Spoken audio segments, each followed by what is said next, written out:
다들 데이 하와 어서 오세요. 어떻게 여러분들 준비됐습니까? 자, 일단 뭐 몸풀기로 요거부터 가자. 자, 오늘도 시작은 우리 웃음으로 시작합시다. 여러분들 웃음으로. 얼마나 이거 우매하고 어리석은 짓들을 하고 있는지 우리 웃으면서 갑시다. 여러분들 다들 어떻게 팝콘 준비됐습니까? 오늘 뭐 영화 2편 가져왔습니다. 여러분, 아주 뭐 신나는 시사 토크, 재밌는 시사 토크 가져왔어요. 자, 오늘 첫 번째 소식입니다. 중국이 출산 장려를 하겠다면서 콘돔에다가 부가가치세 13%를 때린다고 합니다. 야. 벌써 재밌지 않습니까? 콘돔에다가 세금 이빠이 때려가지고 애들 콘돔 못 사게 만들어. 그럼 노콘으로 할 거 아니야? 그러면 임신돼. 그럼 출산율 올라가. 이거는 뭐야? 뇌가 없나? 아니, 무식한 건가? 뭐야 이거? 이거 뭐 코미디인가? 여러분들, 이게 진짜 채팅창 마인드가 다르다. 그죠? 야, 이건 뭐 창조 경제 소름이라고? 자, 이게 여러분들 2026년 1월 1일부터 중국에서 실제로 추진되고 있는 정책입니다. 2026년 1월 1일부터 실행을 한대요. 자, 왜 이런 정책을 실행을 하는지 우리 한번 조목조목 제가 짚어드리겠습니다. 기사도 많이 났는데 기사에는 좀 이렇게 흐리멍텅하게 적었는데 제가 약간 좀 쉽게 재밌게 풀어드릴게요. 자, 중국이 진짜 준비 중인 이 정책을 한번 얘기를 해봅시다. 2026년 1월부터 중국이 콘돔, 피임약, 피임기구에 부가가치세 13%를 부과하겠다고 뉴스가 나왔습니다. 원래 이 품목들은 뭐였냐? 면세 품목들이었어요. 왜 면세였냐? 과거 중국이 한창 한자녀 정책을 밀어붙이던 시절, 중국은 계속 한 가구당 한 명만 낳아라. 왜냐? 중국 인구가 너무 많으니까. 그 정책을 엄청 실행을 오랫동안 해왔죠. 그죠? 피임을 장려해야 된다 이러면서 1993년부터 피임 도구에 세금을 안 매기기 시작했어요. 그러니까 국가에서 피임을 밀어주던 시대였죠. 근데 지금은 상황이 완전 바뀌었습니다. 어떤 상황으로 바뀌었냐? 지금 중국에서 나오는 목소리는 이렇습니다. 인구가 줄어들고 있다. 출생아 수가 폭락한다. 세계 1위 인구 대국이 꺾이고 있다. 이미 꺾였죠. 그죠? 인도한테 잡혔죠. 저출산, 고령화에 허덕이는 나라로 추락하고 있다. 이 위기 속에서 중국 전국인민대표대회가 부가가치세법을 개정하면서 콘돔, 피임약 같은 걸 아예 면세 목록에서 빼버렸습니다. 그래서 내년 1월부터는 이게 다 13% 부가세가 붙는 품목이 되는 거예요. 중국산 콘돔 괜찮냐고요? 안 써봐서 모르겠어요. 나는 써보지 않았어요. 중국 콘돔 내가 써봤나? 그리고 저도 약간 좀 이제 어차피 여자친구를 사귀면 전 약간 노콘 스타일이거든요. 서로의 합의하에 당연히. 그리고 꼭 써야 된다. 물론 꼭 써야 될 그런 위험한 날들이 있잖아. 그럴 때는 보통 이제 그 재팬산을 많이 쓰죠. 초박형 있잖아. 안 쓴 거 같은 그런 느낌. 잘 만들어. 물론 대부분 뭐 안전할 때는 안 쓰는데 그래도 이제 위험한 날들이 있잖아요. 그럴 때는 이제 쓰는 편인데 보통 이제 초박형 이런 거 쓰지 않나? 자, 그러니까 메시지는 딱 이겁니다. 피임은 비싸게. 니들 이제 피임할 거면 이제 비싸게 해라. 하지만 결혼, 출산, 돌봄은 싸게. 이런 방향성을 출산 친화적으로 돌리겠다. 이 뜻입니다. 피임에다가는 세금을 왕창 때리잖아요. 근데 아동 보육, 노인 요양, 장애인 돌봄, 결혼 관련 서비스 이런 거는 앞으로 세금을 깎아주겠다라는 방향이에요. 근데 이거는 맞다고 봐. 애기들 양육비, 그 다음에 뭐 이제 뭐 노인 요양비, 장애인 돌봄비, 그리고 진짜 만약에 나라에서 결혼을 장려하려면 결혼 관련 서비스들 이거부터 요즘 여러분들 결혼하는 가격도 엄청 비싸죠. 그죠? 결혼하면 아무리 적어도 막 3, 5천은 깨진다며. 안 그래요? 뭐 스드메가 일단 뭐 1,000만 원이 넘어가고 결혼식장 호텔에서 하려면 뭐 3천에서 5천 막 거기다가 뭐 또 추가하는 거 이것저것 있으면 그냥 막 그거부터 어떻게 좀 나라에서 지원을 해주든가 아니면 깎든가 아니면 뭐 어떻게 뭐 그래야 사람들이 결혼을 하지 않을까? 안 그래도 열심히 돈 모아가지고 부부끼리 야 우리 이제 결혼하면 이 돈으로 우리 뭐 좀 좋은 집 들어가기 위한 이거 전세금 혹은 보증금으로 쓰자 이렇게 했는데 결혼하려고 하다 보니까 이 돈이 결혼 비용으로 다 나가야 돼. 그럼 누가 결혼하겠냐고. 아무튼 이런 정책을 펼치고 있는데 자, 일단 숫자를 한번 볼게요. 왜 중국이 이렇게까지 콘돔에까지 세금을 붙여가면서 중국인들이 피임을 막는가? 왜냐? 여러분들 작년의 중국 출생아 수는요 약 954만 명입니다. 작년에 중국에서 신생아 수가 954만 명. 근데 이 수치만 보면 한국인들은 뭐? 야 무슨 한국인의 20%를 1년 만에 낳아버리냐? 이렇게 얘기할 수 있지.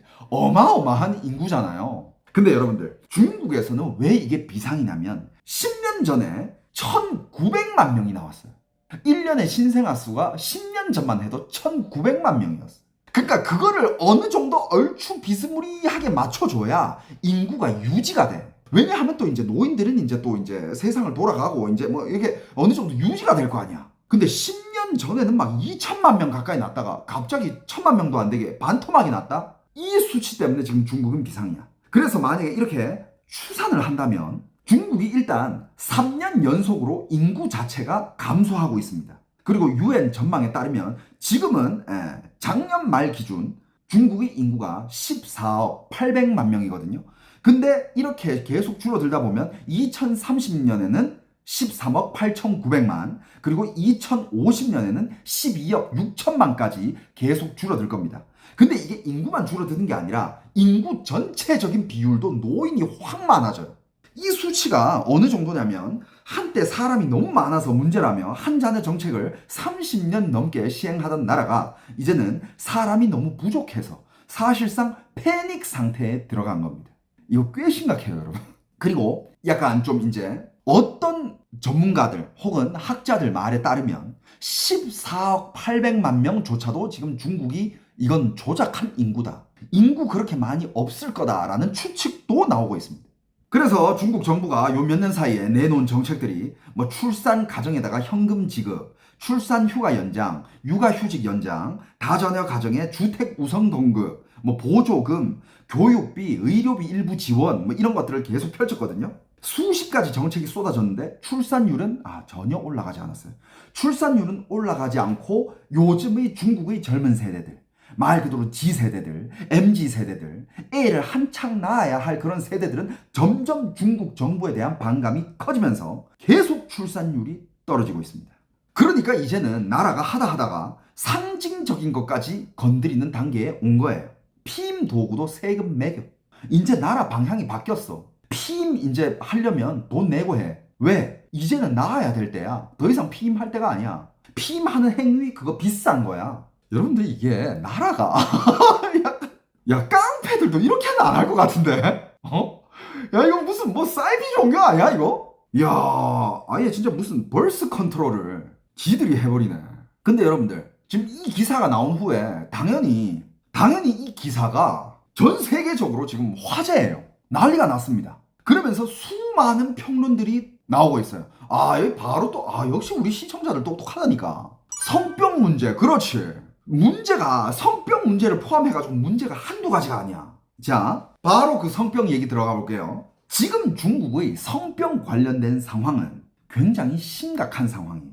특히 뭐냐면 성병과 HIV, 중국의 질병예방통제센터 자료를 보면 중국의 HIV, 에이즈 신규 사례가 2002년 인구 10만 명당 0.37건이었어요. 10만 명당 한 건도 안 됐어. 이게 2002년이야. 근데 여러분들 2021년 인구 10만 명당 8.41건입니다. 무려 20년 사이에 성병과 HIV 발병 배수가 23배 정도 증가했어요. 23배. 전 세계적으로는 HIV가 조금씩 줄어드는 방향인데 중국은 반대로 계속 늘어나고 있는 나라 중 하나입니다. 그런데 이런 사람들이 중국으로 여행 가가지고 중국에서 섹스 관광을 그렇게 많이 가잖아. 그리고 일본에서는 뭐 일본뿐만 아니라 어느 나라를 가든 그리고 일본에서는 특히 막 그것도 엄청 심각했잖아요. 길거리에서 서 있는 여자애들 중국인들이 엄청 그걸 사가. 그러면 만약에 그 중국인이 성병이 걸려있다. 그럼 당연히 일본 그 사람들한테 그 여자애들한테 당연히 성병이 옮을 거 아니야. 근데 그 일본에 길거리에 서 있는 그 여자애들이 중국인들한테만 장사를 합니까? 아니잖아. 거긴 또 세계에서 오는 수많은 그 관광을 위해서 온 그 사람들이 엄청 많을 거 아니야. 그럼 그 병이 전 세계로 퍼지는 거야. 아우 씨. 근데 여기다가 콘돔까지 쓰지 말라? 뭐 중국 뭐 하는 겁니까 이거 도대체? 이 콘돔은 단순히 출산을 막는 도구가 아니라 성병을 막는 가장 기본적인 공중보건 도구예요. 특히 젊은 층일수록 피임과 동시에 성병 예방 차원에서 사용하는데 여기에 세금을 얹어서 가격을 올린다? 중국 네티즌들도 가만히 있을 리가 없습니다. 지금 웨이보나 이거 지금 뭐 샤오홍수 이런 데 난리도 아닙니다. 댓글 지금 장난 아니에요. 야, 젊은 층 HIV 성병 감염이 늘고 있다면서 왜 콘돔 가격을 올리냐? 도대체 무슨 생각이냐? 이 정도 댓글은 중국에서 달아도 돼요. 뭐 이건 공산당을 비판하는 게 아니잖아. 그냥 말 그대로 지금 왜 거기다가 가격을 올리나? 이건 민생에 관련된 거잖아. 중국인들도 지금 난리예요. 콘돔을 살 여유조차 없는 사람들은. 그럼 아이는 어떻게 키우라는 거냐? 당연하죠. 콘돔이 비싸졌어. 그럼 콘돔이 살 돈이 없어. 아, 콘돔 너무 비싼데? 콘돔이 비싸다 정도로 느낄 정도의 사람이라면 애 키울 돈은 어디 있냐 이거야. 그리고 또 이런 댓글. 문제는 콘돔 가격이 아니야. 집값, 교육비, 육아비, 취업난. 지금 중국의 취업난. 제가 이거 몇 번이나 다뤘죠? 그리고 집은 지금 이런 본질적인 문제들은 이건 안 다루고 지금 피임에다가 세금을 매긴다고? 돌았냐라는 얘기가 나오고 있어요. 많이 순화해서. 지금 중국의 2030 세대들이 앞으로 20년 동안 아이를 키우는 비용을 생각하면 거기까지 생각할 필요도 없어. 일단 이미 결혼, 중국 여자들이 원하는 그거, 결혼 지참금, 그거부터 지금 몇 천만 원, 몇 억까지 달라 하는 여자애들도 있어. 그것 때문에 지금 중국 남자들은 결혼을 포기하는 추세예요. 중국인 남자들은 결혼 포기 안 하고 니한테 결혼 지참금 주는 돈으로 난 평생 사 먹겠다 이런 애들이 많아. 근데 중국 여자들은 눈을 절대 안 낮춰요. 무조건 내가 결혼하려면 넌 나한테 지참금을 줘야 돼. 이건 우리 부모님한테 주는 돈이야. 왜? 우리 부모님이 날 이렇게 20년, 30년 동안 열심히 키웠으니까. 그 키운 돈을 왜 상대 남자한테 달라 하냐 이거야. 근데 중국은 이게 이상한 줄 몰라요. 그냥 중국 여자애들은 그냥 대가리가 깨져도 지참금, 결혼 지참금. 이런 것만 생각해도 이미 머리가 어질어질한데 콘돔에다가 가격 13%를 올리면서 대신 애를 낳아주세요. 이게 통하겠습니까? 이거는 그냥 진짜 이건 실질적인 효과는 절대 나올 수가 없죠. 나올 수가 없고 근데 심지어 이거는 진짜 사회에 위험을 갖다 주잖아요. 성병, HIV 이런 것도 예방 못하게끔 막는 거잖아. 이건 그냥 사회가 그냥 진짜 중국이 이렇게 가끔씩 정책 펼치는 거 보면 야 이건 그냥 가만 놔둬도 알아서들 망하겠는데 싶어 진짜. 근데 여러분들 이게 지금 중국이 저출산 대책을 오랜만에 또 한 게 나온 거야. 콘돔, 피임에다가 부가세 13% 올려. 이거 진짜 오랜만에 나온 대책이에요. 그 전에 나온 저출산 대책들이 진짜 많거든요. 얼마나 황당한 것들이 있는지 제가 몇 개 예를 좀 들어드릴게요. 이건 약해. 이건 아무것도 아니야. 실제 중국 각 지방에서 나온 아주 기묘한 저출산 대책들을 한 개씩 좀 얘기를 해드리겠습니다. 자, 옛날에 이런 게 있었어. 한 지방 정부에서는 애 셋을 낳으면 부모에게도 효도 점수를 드리겠다. 아이를 많이 낳은 자녀의 부모에게 노인 요양, 간병, 의료, 복지 서비스를 우선적으로 제공하겠다. 그냥 예를 들어서 나랑 내 와이프가 애를 3명을 낳았어. 그럼 혜택이 우리한테 오는 게 아니라 내 아이 부모님한테 가요. 그러니까 내 부모님의 노후 혜택이 좋아진다 이거야. 그런 구조. 그러니까 이거를 출산을 효도하는 수단이랑 연결을 시켜버린 거예요. 근데 여기서 그때 지적됐던 문제들이 뭐냐? 이런 것들 다 난리 났었지. 자, 지적됐던 문제들이 첫 번째, 출산의 주체는 부모가 아니라 젊은 세대다. 두 번째, 노후 복지의 문제를 손주 숫자로 해결하겠다는 발상 자체가 시대착오적이다 라고 평가를 받았죠. 그러니까 이런 정책이 나오면 어떤 일이 벌어지나 시골에 사는 부모, 조부모 세대가 도시에 있는 자녀에게 이렇게 말하기 시작합니다. 야, 애야, 잘 지내지? 야, 니들 애들 한두 명 더 낳을 생각 없니? 야, 니들 애들을 더 낳아야 내가 병원 진료도 좀 빨리 받고 내가 좀 더 많은 혜택을 받아. 날 생각해서라도 애들 한두 명 더 낳아주지 않겠니? 할머니, 할아버지가 아들, 딸들한테 이런 얘기를 하는, 이거는 결국에는 어떻게 평가가 됐냐? 저출산 해결이 안 되고 세대 갈등 폭탄만 하나 더 얻는 거다. 실제로 이거는 세대 갈등이 일어날 수밖에 없어요. 내가 애를 키워가지고 내가 애를 낳는 거는 내 등골이 빠지는데 더 낳아달라고? 이런 혜택 때문에. 물론 효도하는 거는 좋은데 이건 아니지. 효도는 내가 열심히 살아가지고 내가 뭔가 더 성공하고 뭔가 내가 여유가 있을 때 그때 자발적으로 하는 게 효도지. 이건 아예 나라 법을 이거랑 연결시켜버리면 이건 그냥 세대 갈등만 더 부추길 뿐이다. 이런 것도 있었습니다. 이건 아직까지도 똑같은 건데, 근데 이거는 좀 전 세계적으로도 이게 좀 바꿀 필요가 있는데, 일단 중국은 아직까지도 미혼 여성의 정자기증, 시험관 시술, 단독 출산을 법적으로 강하게 제한하고 있습니다. 혼인 관계 안에서만 출산이 허용된다라는 논리입니다. 그러면서 동시에 출산율이 너무 떨어집니다. 여성 여러분들 아이를 낳아주세요. 그러니까 이건 여성들 입장에서 굉장히 모순된 메시지를 듣는 거랑 똑같아요. 결혼은 하고 싶지 않거나 결혼 제도가 불리하게 느껴지고 그렇다고 아이는 낳고 싶을 수도 있는데 혼인 상태가 아니면 출산 자체를 막아버리는 구조. 우리나라도 그럴 텐데 근데 한국은 그래도 이거를 막 법적으로까지 막 그렇게 규제한다기보다는 그냥 어느 정도 뭐라 해야 될까? 싱글맘들에 대한 여러 가지 목소리가 나오고 있고 여러 가지 따뜻한 시선이 점점 변해지고 있는 그런 추세잖아요. 중국처럼 아예 이게 사회적 문제고 그건 법적으로 안 돼. 중국처럼 이렇게 빡시진 않을 것 같은데 한국이. 근데 이 목소리는 뭐 물론 저는 그냥 사회적인 이런 동향들을 얘기하는 거예요. 내가 꼭 이걸 뭐 합법적으로 만들어야 된다 이런 얘기가 아니라 지금 세상 흐름이 그래. 유럽에서는 이미 이런 거를 합법적으로 한 지 오래됐고 이런 싱글맘들에 대한 이런 혜택이 엄청 많고 지금 수많은 다른 나라들도 그런 추세로 가고 있어요. 스스히. 자, 그리고 그 다음 또 이런 정책이 있었습니다. 어떤 지방 정부에서는 여성들이 출산 때문에 몇 년 쉬면 재취업이 어려지는 문제를 해결하겠다면서 이런 아이디어를 냈어요. 육아휴직으로 빠져있는 그 3, 4년 동안 정부가 가상의 경력을 부여해서 서류상으로 경력 공백이 없게 해주겠다. 서류상으로는 이 사람이 10년 근무한 걸로 쳐줍니다. 이 사람이 3, 4년 동안 쉬고 왔지만 서류상으로는 그거는 뭐 휴가가 아니라 육아한 것도 그것도 경력이다. 이렇게 쳐주겠다. 이게 나중에는 또 어떻게 됐느냐. 이거는 그대로 회사의 부담으로 갔었죠. 듣기에는 굉장히 좋아 보이지만 기업 입장에서 엄청 부담이 된다 이거죠.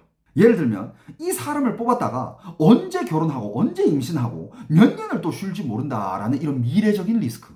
이것도 당시의 평가는 뭐 숫자만 가지고 장난친다고 해가지고 해결된 문제는 아니다 라는 평가가 있었습니다. 여러분들 이런 출산 대책도 있었어요. 또 어떤 지방 정부에서는 출산 저하의 원인을 이런 식으로 분석했어. 요즘 젊은이들이 연애를 못해서 결혼을 못해서 그래서 아이를 못 낳는다. 그래서 뭘 했느냐, 결혼 학교를 열었어요. 결혼 학교를 열어가지고 교육을 시키는 거야. 예를 들면 좋은 배우자를 찾는 법, 연애하는 법, 뭐 고백을 하는 법, 좋아하는 사람에게 접근하는 야 이거 뭐 연애 코칭이야? 성격 테스트로 이상형 찾기 이런 거를 강좌를 개설합니다. 그러면서 공무원이 직접 나서가지고 공식 소개팅 행사를 열기도 하고 이런 나라에서 연애를 하기 위해서 결혼을 시키기 위해서 교육을 진행하는 이런 정책. 이때도 그때 네티즌들이 반응은 똑같았어요. 그게 문제가 아니라니까. 연애는 우리가 알아서 할 테니까 부동산, 일자리, 교육비 이걸 제발 잡아달라고. 이게 제일 본질적인 건데 이거는 터치도 안 하고 있어. 그리고 이런 것도 있었습니다. 아이를 3명 낳으면 공무원 시험 우대. 그러니까 출산을 인생 스펙으로 쳐주는 거야. 근데 이거는 약간 진짜 뭐라 해야 될까? 시험, 점수, 가산점, 경쟁 여기에다가 애기, 자녀 수. 이것도 스펙으로 이렇게 만들어버렸다. 이게 굉장히 좀 중국스럽기도 하죠. 그죠? 이건 중국 얘기입니다. 뭐 출산이 입시 도구냐 이러면서 이것도 굉장히 많은 비판을 받았어요. 이게 지금 얘기하고 있는 게 다 중국에서 내놨었던, 심지어 어떤 것들은 지금 실행이 되고 있는 그런 출산 장려 정책들이에요. 이런 것도 있었습니다. 또 다른 지방 정부에서는 출산 장려와 부동산을 엮이려고 어떻게 했냐, 세 자녀 이상 가정에게는 새 아파트 분양 우선권을 주고 집값을 10% 20% 할인해 주겠다. 이거는 그래도 나쁘지 않은 정책이잖아요. 그죠? 야 이거는 꽤 괜찮을 것 같은데 근데 나중에 또 무슨 문제가 나왔냐. 지금 중국의 부동산 시장 어떻습니까? 지금 한국이었으면 괜찮은데? 실제로 한국은 지금 그렇게 하고 있잖아요. 다자녀 집안이 우선 청약이 되고 이런 거 혜택이 있잖아. 근데 지금 중국은 문제가 중국 집값이 지금 폭락하고 있다는 거예요. 한국은 서울은 집값이 계속 오르니까 사람들이 계속 서울로 모이면서 서울에서 청약을 넣고 싶어하고 빨리 애를 많이 낳아가지고 당첨을 하고 싶어하고 이런 그래도 움직임이 어느 정도 있잖아. 근데 중국은 집값이 폭락이야. 중국은 지금 계속된 집값 하락에 그 다음에 미분양 폭탄에 건설사 부도 위기에 그런데도 불구하고 이거는 집을 살짝만 깎아주겠다? 새로 주겠다? 야 니들이 안 깎아줘도 이미 떨어졌는데? 이게 무슨 혜택이야? 이건 리스크야. 이렇게 된 거예요. 그러니까 지금 중국의 젊은 세대들은 뭐 집을 내가 가지게 된다. 한국은 예를 들어서 서울 아파트 집 한 채 줄게 이러면 나 서울에 집이 생기는 거야? 와 씨, 이거잖아. 근데 중국은 완전 지금 생각이 달라요. 중국의 요즘 세대들은 너 집 아파트 한 채 줄게 그러면 잠깐만 아파트가 내가 만약에 아파트를 갖게 된다면 와 이거는 애 셋에다가 아파트 부채까지 떠안으라는 거야? 거기다가 집값 빠지면 난 평생 이 아파트의 노예가 되는 거야? 이런 생각이 우선 연결된단 말이야. 한국은 집 한 채 준다 하면 그래 내가 이거 집 한 채 받고 분양 받으면 대출 받고 이 대출 내가 갚다 보면 서울 집값은 오르지. 그럼 나중에 이거 오르는 집값까지 내가 버는 거고 뭐 이런 약간 핑크빛이 나오는데 중국의 요즘 젊은 세대들은 내가 집을 가진다? 이건 나한테 애 셋 플러스 집의 부채까지 집이란 이 부채까지 나한테 끌어안으라는 거야. 약간 이렇게 연결이 된다고 합니다. 그러면서 약간 지금 안 그래도 악성 미분양이 그렇게 많은데 지금 이거 남은 아파트 지금 떠넘기려는 거야? 그리고 또 어떤 논의가 있었냐? 이런 것도 있었어요. 세 자녀 이상 다자녀 가정은 이혼 신청 시 더 길고 까다로운 숙려 기간을 두자. 이혼을 아예 어렵게 만들어가지고 가정을 유지하고 아이들에게 안정감을 주자라는 논리인데 이게 나오자마자 젊은 세대들은 어떻게 반응했을 것 같아요? 안 그래도 결혼하기 빡센데 결혼하는 거에 공포감까지 주네? 예를 들면 가정폭력 피해자는 어떻게 할 것인가? 아니면 이미 관계가 완전히 깨졌어. 그럴 수 있잖아. 남자와 여자라는 같이 아무리 사랑해서 사랑한다고 하지만 미래가 어떻게 될지 모르잖아. 정말 둘 다 식어가지고 둘 다 이혼에 오케이 되는 상태야. 그런데도 정부에서는 니들 그래도 애들이 많으니까 이혼 힘들어 안 돼. 이러면 그 당사자들은 얼마나 속이 터지겠느냐 이거야. 그러면 이제 서로 고통스러운 상태가 될 거 아니야. 그러니까 사회적인 결혼에 대한 공포심이 더 커졌을 뿐 안 먹힌다 이거지. 진짜 별의별 정책들이 꽤 많았어요. 심지어 또 다른 지방정부 이런 것도 있었어. 이건 굉장히 대학가에서 황당한 일이었는데 어느 대학에서는 여학생들이 출산을 장려한다면서 캠퍼스에 이런 문구 포스트가 붙습니다. 여성에게 가장 유리한 출산 시기는 25세 이전입니다. 이런 캠페인을 벌였어요.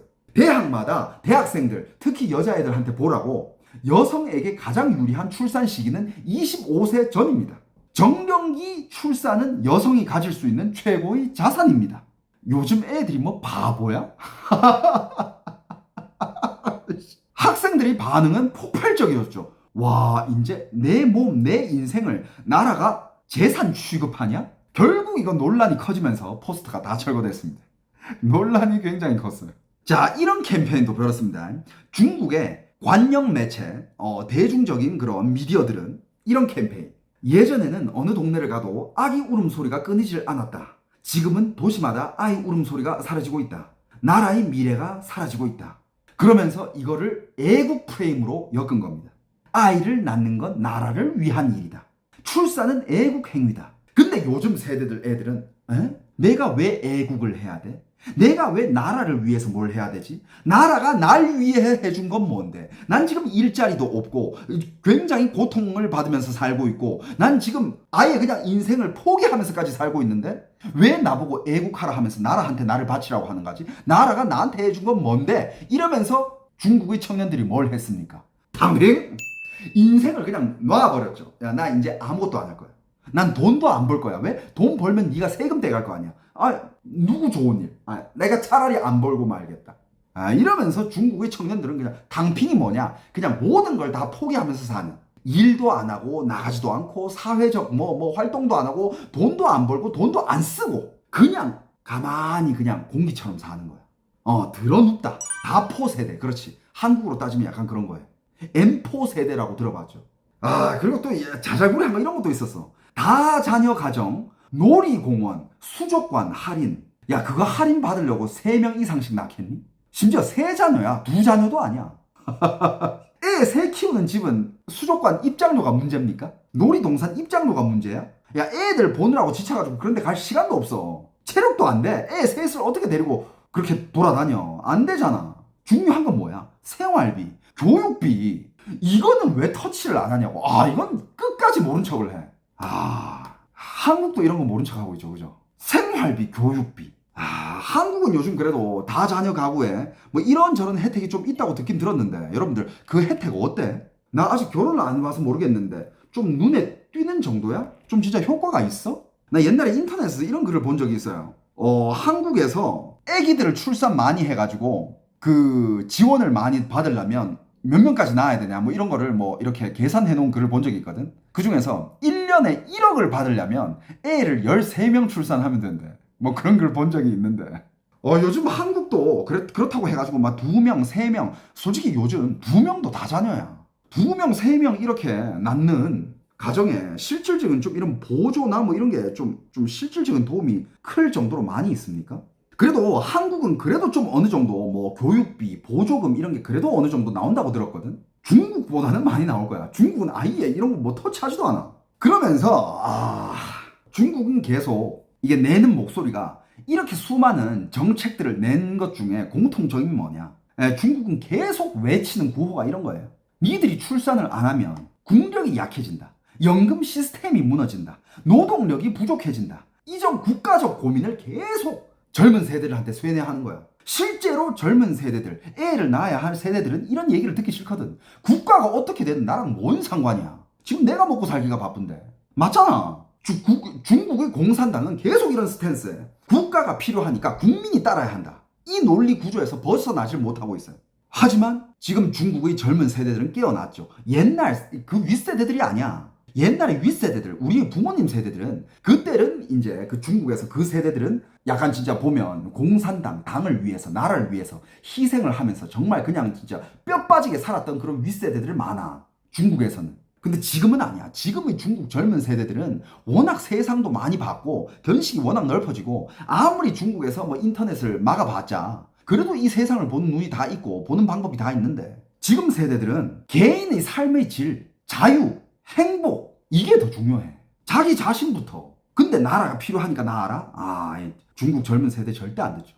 그리고 계속 나오는 얘기가 본질적인 것부터 고쳐라. 집값, 교육비, 의료비, 그 다음에 장시간 노동, 불안정한 일자리, 노후에 대한 불안 이런 정말 실질적으로 필요한 이런 문제들 이런 거부터 손을 봐라 라는 목소리가 계속 나오고 있습니다. 하지만 중국 나라에서는 뭘 하느냐? 콘돔 세금 붙이기, 공무원 가산점, 놀이공원 할인, 포스터 캠페인, 중매 행사, 결혼 학교. 말이 안 되는 거죠, 그죠? 야, 콘돔에 세금 붙이고 피임 기구에다가 세금 붙이고 피임 약까지 세금 붙인대. 그러니까 지금 중국은요. 중국은 제가 말했잖아요. 중국 국민이랑 중국 공산당은 따로 봐야 된다고. 중국 공산당이랑 중국 국민들은 점점 멀어지고 있습니다. 이렇게 멀어지면 어떤 일들이 발생하느냐. 제가 오늘 다 얘기해 드리겠습니다. 전문가들의 평가는 이겁니다. 중국 정부는 지금 쉽고 눈에 보이는 상징적 조치들만 계속하고 있다. 뭔가 정부는 열심히 일하고 있는 것 같지만 젊은 세대들 입장에서는 우리 생활은 하나도 안 바뀌고 있다. 니들은 그냥 퍼포먼스만 하고 있는 거다. 딱 그거예요. 김부장 이야기, 드라마 김부장 이야기의 대사를 한번 빌려오면 중국 공산당은 일을 한 게 아니야. 일하는 분위기만 낸 거야. 난 이 대사가 왜 이렇게 좋지? 진짜 이 대사가 정말 와닿아요. 저는 이 대사가 약간 인생의 좌우명 중에 한 개로 봐도 된다고 생각해. 제가 요즘 이 대사를 계속 생각하면서 일을 하면서 내가 과연 오늘 일을 한 걸까? 아니면 그냥 일하는 분위기만 낸 걸까? 이러면서 내 자신을 계속 돌아보게 돼. 그러면서 일하는 효율이 더 빨라진 것 같은 그런 느낌도 좀 들어요. 아무튼. 그리고 이게 중국은요, 지금 이게 중국의 사회적인 문제인데 누구나 다 알고 있는 비밀. 그런 느낌이야. 중국 사람들은 다 알고 있지만 쉬쉬하는. 왜? 이거 함부로 얘기했다가 또 중국 공산당들한테 사회 매장 당할 수 있으니까. 이게 뭐냐? 중국은 특히 중국의 정부는 중국의 국민들, 중국의 인민들을 인민으로 취급하는 게 아니라 국가의 자원으로 취급되고 있다는 거예요. 니들은 인민이 아니야. 니들은 이 중국을 지탱하는 그냥 자원의 한 부분일 뿐이야. 중국의 희토류, 중국 국가의 자원이지. 중국에서 나오고 있는 수많은 석유, 중국에서 나오고 있는 석탄들, 이거 다 나라의 자원이지. 중국에서 자라난 수많은 중국의 인민들, 니들도 나라의 자원일 뿐이야. 재료야, 니들도. 이런 느낌이라는 겁니다. 그래서 중국에 나온 단어가 른쾅이에요. 른쾅. 인간광산.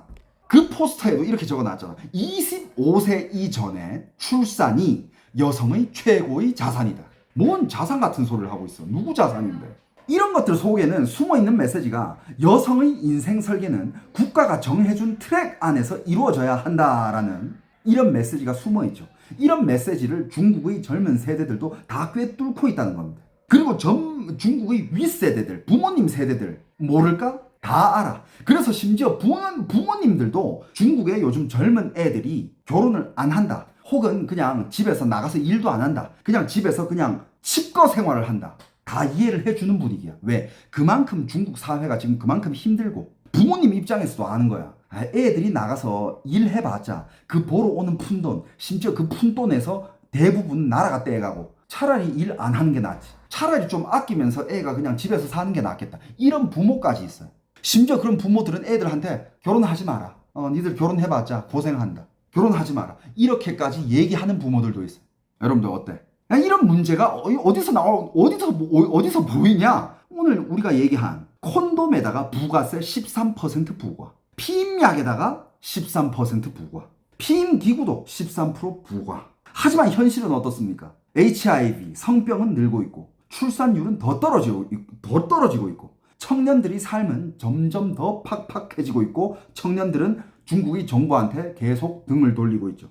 하지만 이걸 표현을 못 하잖아. 나는 중국 정부를 반대한다. 나는 니들이 싫다. 난 니들이 정책을 반대한다. 이 말을 못 해. 그러니까 행동으로 보여주는 거예요. 당빙. 나 아무것도 안 해. 돈도 안 벌고 돈도 안 쓸 거야. 돈 벌어도 니들이 세금 떼가고 내가 돈을 써도 니들이 세금 떼가잖아. 그럼 난 결국엔 뭐야? 난 돈도 안 벌고 안 쓸 거야. 이런 식으로 정부에 대한 반항을 하고 있습니다. 이런 얘기를 들으면 이거 중국 심각한데? 와, 중국 진짜 미친 거 아니야? 어떻게 저런... 근데 이거는 그냥 중국 돌았네 라면서 그냥 웃기고 넘길 문제는 아닌 것 같아요. 이 지금 출산율 문제가 중국뿐만 아니라 한국 출산율 문제는 한국도 그리고 일본도 동아시아 전체가 지금 같이 고민하고 있는 그런 주제예요. 그런데 이거 지금 애들이 애 안 낳으면 한국은 망한다. 애 지금 안 하면 50년 뒤에 한국은 망한다. 한국이 망하든 말든 지금 사람들이랑 뭔 상관인데 지금 사람들이 일단 행복해야 애를 낳을 거 아니야. 그래서 지금 온 세계의 전문가들이 그 인구 문제에 대해서 다루는 자세가 국가가 필요하니까 낳아라 이렇게 접근하면 안 된다 이거야.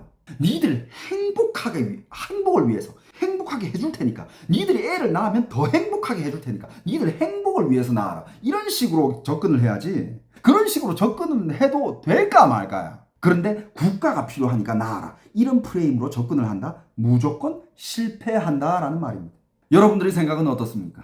저출산 대책, 중국의 저출산 대책, 콘돔에 13%, 피임에다가 13% 부가가치세를 매겼다. 여러분들 이게 말이 된다고 생각해요? 여러분들도 여러분들의 생각을 많이 적어주시고 그리고 대한민국의 출산 문제는 도대체 왜 이럴까요? 한국은 콘돔에 부가가치세를 붙인 것도 아니고 그렇게 생각해요. 본질적인 문제가 해결돼야 되는데 한국이 만약에 출산율을 올리기 위해서는 어떤 걸 해결해야 될지 여러분들 의견 많이 달아주세요. 그리고 이런 주제가 재밌고 도움이 되다 싶으면 여러분들 구독과 좋아요 한 번씩 꼭 좀 부탁드리도록 하겠습니다.